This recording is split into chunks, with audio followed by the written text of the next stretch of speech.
पाहत आहात Loksamiksha news network आणि या आहेत आजच्या सुपरफास्ट न्यूज।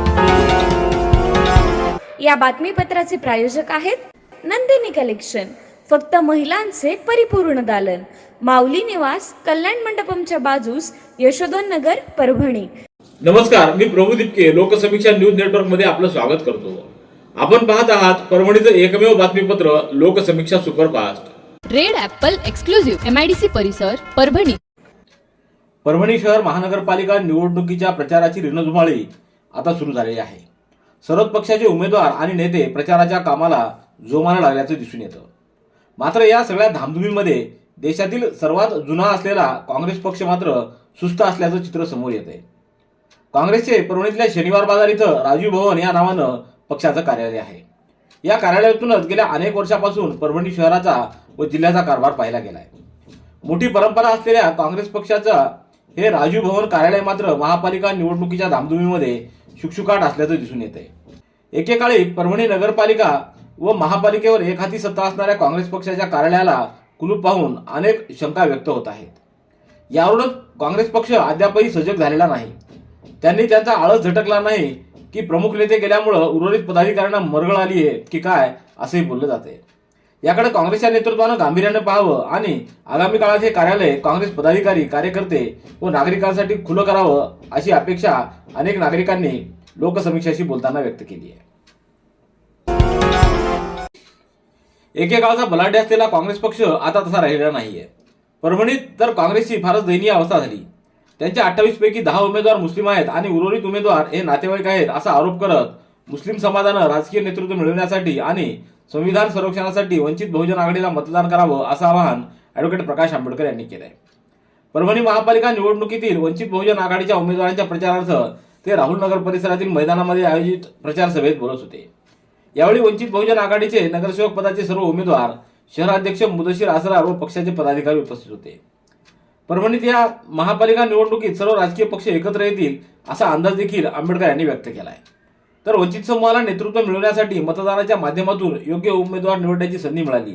ही संधी साधून वंचित बहुजन आघाडीच्या उमेदवारांना विजयी करा असं आवाहन देखील ॲडव्होकेट प्रकाश आंबेडकर यांनी केलंय। महानगरपालिका निवडणुकीच्या प्रचारार्थ राज्याचे मुख्यमंत्री देवेंद्र फडणवीस हे उद्या 5 जानेवारी रोजी परभणीच्या दौऱ्यावर येत आहेत। त्यांच्या सभेची जय्यत तयारी झाली असून वसमत रस्त्यावरील विष्णुजिलिंग मैदानामध्ये त्यांची सभा होणार असल्याची माहिती देण्यात आली आहे। या सभेसाठी जिल्ह्याच्या पालकमंत्री मेघना बोर्डीकर, जिल्हाध्यक्ष सुरेश भुमरे, महानगराध्यक्ष शिवाजी भरोसे यांच्यासह भाजपचे पदाधिकारी व कार्यकर्ते जोमानं कामाला लागल्याचं दिसून येत आहे।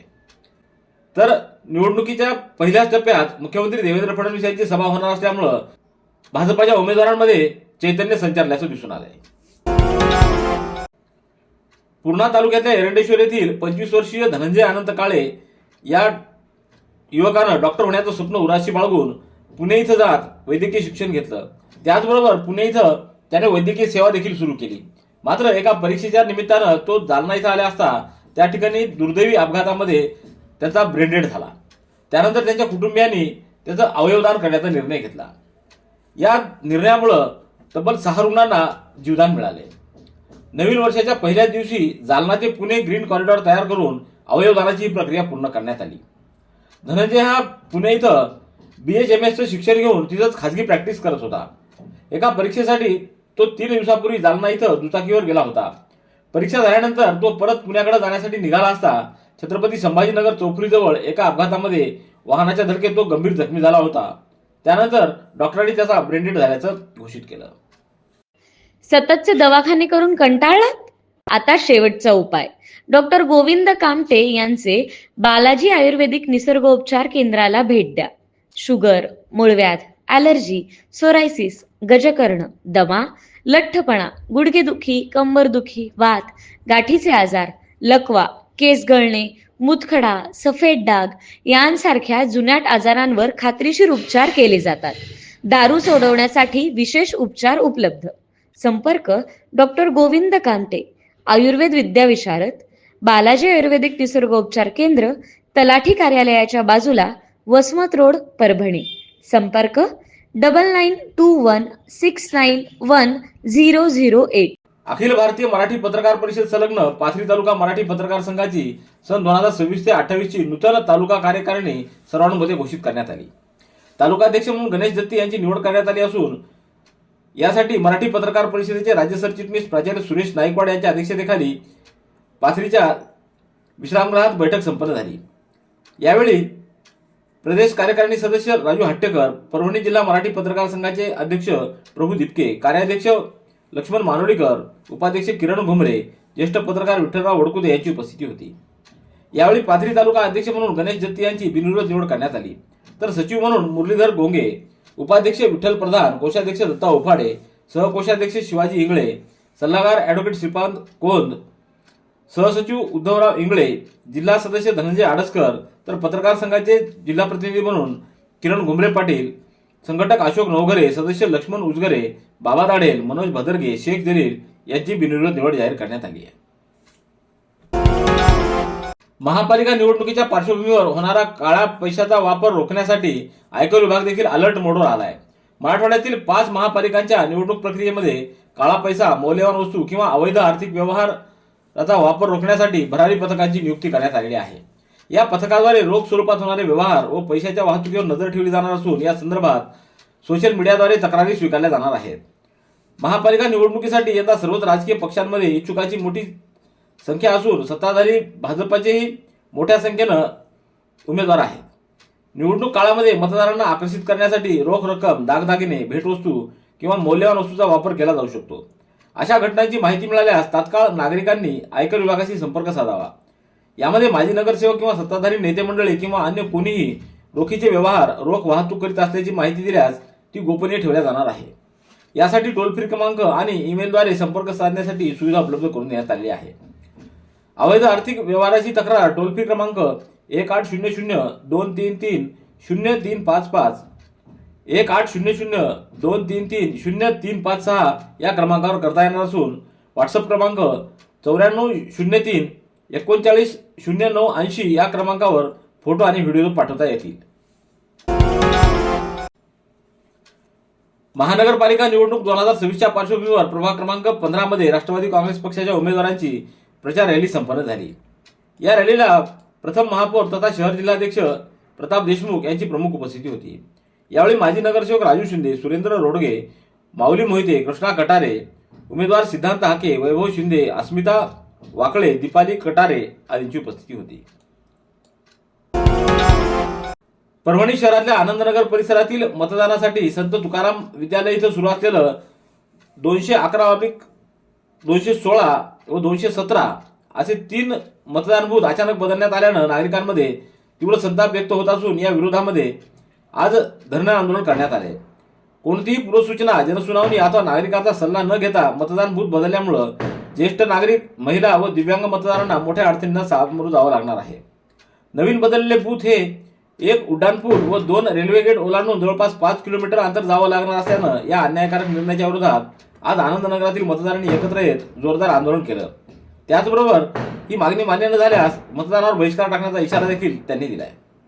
Red Apple furniture, smart furniture for smart people. Exclusive Parbhani शहरातील भव्य शोरूम रेड ॲपल एक्सक्लुझिव्ह, भारतातील स्मार्ट फर्निचर ब्रँड आता आपल्या परभणी शहरामध्ये. हो, आता आपल्या परभणी शहरामध्ये. या अंतर्गत ऑफिस, बेडरूम, डायनिंग, लिव्हिंग इत्यादी प्रकारचे फर्निचर आपणास मिळेल. Bedroom set, bed, dressing table, sofa set, कपाट, डायनिंग टेबल टीपॉय आणि स्टील फर्निचर इत्यादी सर्व प्रकारचे फर्निचर तेही आकर्षक किमतीमध्ये उपलब्ध आहे. एक वेळ अवश्य भेट द्या. रेड ॲपल फर्निचर, MIDC परिसर, भारतीय स्टेट बँकेच्या जवळ, परभणी. पूर्णा शहरातील पंचशील नगर परिसरातील बोर गेल्या काही दिवसापासून नादुरुस्त झाल्यामुळे नागरिकांना पाणी टंचाईचा सामना करावा लागत होता. ही गंभीर समस्या लक्षात घेऊन नगरसेवक गौतम भोळे यांच्या नेतृत्वाखाली तातडीनं बोर दुरुस्तीचं काम हाती घेण्यात आलं. गौतम भोळे यांनी संबंधित यंत्रणेशी समन्वय साधत दुरुस्तीची प्रक्रिया वेगानं सुरू केली. दुरुस्ती झाल्यानंतर बोर पुन्हा कार्यान्वित झाला असून परिसरातील नागरिकांना नियमित पाणी पुरवठा सुरू होईल. या कामामुळे पंचशील नगरमधील नागरिकांना मोठा दिलासा मिळाला आहे.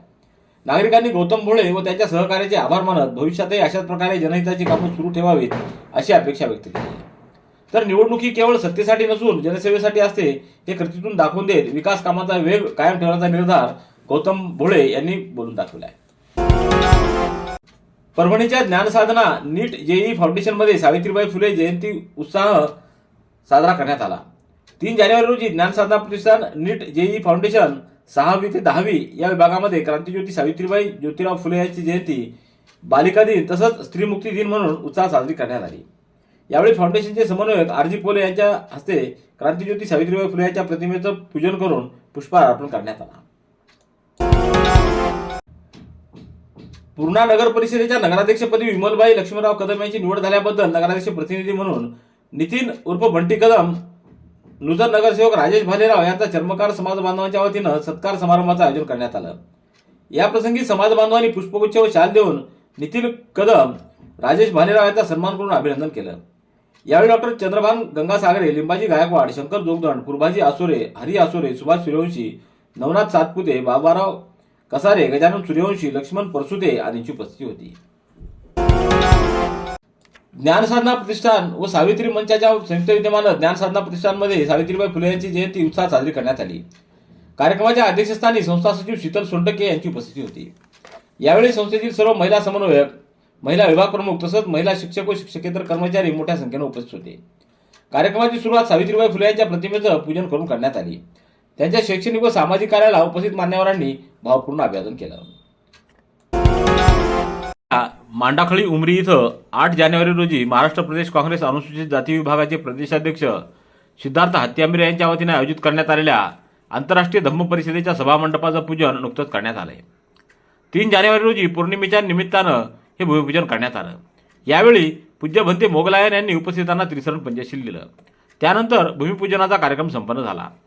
तर पहिल्या आंतरराष्ट्रीय धम्म परिषदेला जागतिक कीर्तीचे विद्वान बौद्ध भिक्खू यांची धम्मदेशना संपन्न होणार असून त्या निमित्तानं विविध देशातील उपासक आणि उपासिका देखील येणार आहेत. जागतिक धम्मध्वज दिनाच्या निमित्तानं पहिल्या होणाऱ्या आंतरराष्ट्रीय परिषदेला मांडाखळी आणि उमरी परिसरातील बौद्ध उपासक आणि उपासिका यांनी मोठी तयारी केल्याचं दिसून येत आहे. यावेळी डॉक्टर सिद्धार्थ हत्यांबरे यांच्यासह सुनील तुरुकमाने, मिलिंद घुसळे, मंचक खंदारे, अमोल धाडवे आदींची उपस्थिती होती.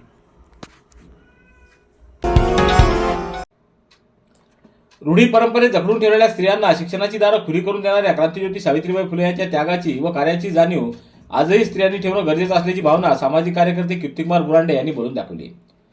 वसमत रस्त्यावरील आबा ट्रेडर्स इथं आयोजित सावित्रीबाई फुले जयंती अभिवादन प्रसंगी ते बोलत होते. यावेळी आबा कारेगावकर, तुकाराम गरड, माधव कदम, रणजित कारेगावकर यांची उपस्थिती होती. तर कार्यक्रमासाठी रामप्रसाद काळे, बालाजी दळवे, विष्णू मेहत्रे, रघुनाथ शिंदे, अंगद जवळदाळ आदींची उपस्थिती होती. मानवत शहर हे तालुक्याचं ठिकाण असल्यामुळं तालुक्यातील 54 गावातील नागरिकांचा दैनंदिन संबंध या शहराशी येतो.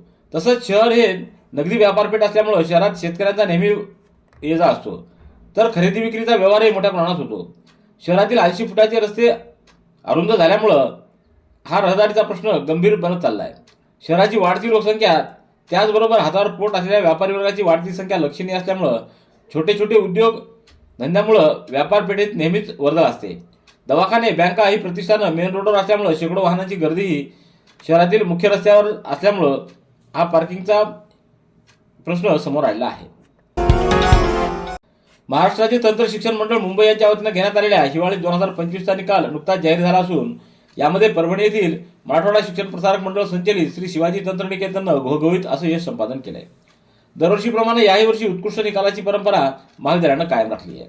यात कॉम्प्युटर विभागातील अभिमन्यू मुठाळ यानं 93.18% गुण घेऊन महाविद्यालयात प्रथम क्रमांक मिळवला आहे. यासह अन्य विद्यार्थ्यांनी उज्ज्वल यश संपादन केलंय. या सर्व यशस्वी विद्यार्थ्यांचं शिक्षण मंडळाचे अध्यक्ष आमदार प्रकाशदादा सोळंके, सचिव आमदार सतीश चव्हाण, स्थानिक नियामक मंडळाचे अध्यक्ष अनिलराव नखाते तसंच शिवाजी तंत्रनिकेतनचे प्राचार्य डॉक्टर शाहीर ठेकिया व सर्व विभाग प्रमुख व शिक्षकेतर कर्मचाऱ्यांनी या विद्यार्थ्यांचं अभिनंदन करून त्यांचं कौतुक केलंय. रेड ॲपल एक्सक्लुझिव्ह MIDC परिसर परभणी. याबरोबरचे बातमीपत्र संपलं. पुन्हा भेटूया उद्याच्या सुपरफास्ट बातमीपत्रात. पाहत रहा लोकसमीक्षा. तुम्हाला हे बातमीपत्र कसं वाटलं याबद्दल आपली प्रतिक्रिया नोंदवा. दररोजचे अपडेट्स मिळवण्यासाठी लोकसमीक्षा चॅनलला सबस्क्राईब करा. धन्यवाद.